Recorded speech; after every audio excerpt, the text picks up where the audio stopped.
Welcome to the Salmon Runs YouTube. Enjoy the video. In this video, I will show you how to make delicious Ube macarons. We'll start by gathering our essential ingredients, such as 100 grams of almond flour, 100 grams of powdered sugar, and 2 large egg whites. Don't forget 75 grams of granulated sugar, 1 teaspoon of Ube extract, and a few drops of purple food coloring.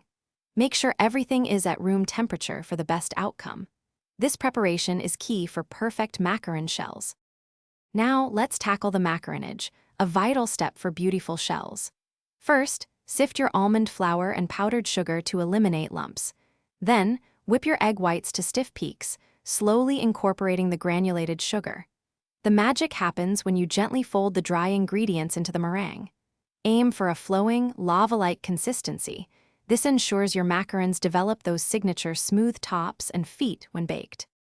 With your batter ready, it's time to pipe. Use a piping bag with a round tip to create uniform circles, about 1 1/2 inches wide, on parchment paper.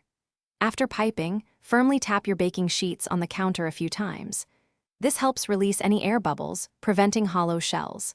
Finally, let them rest for 30 to 60 minutes until a dry skin forms, which is essential for developing those characteristic feet during baking. Now for the grand finale, baking and filling. Bake your macarons in a preheated oven at 300 degrees Fahrenheit for about 12 to 15 minutes. Once baked, let them cool completely on the tray before touching them. While they cool, whip up a delightful Ube buttercream or a rich Ube ganache. Finally, pipe your chosen Ube filling onto one shell and gently sandwich it with another. Enjoy your homemade Ube macarons. Thanks for watching. Consider subscribing if we helped you.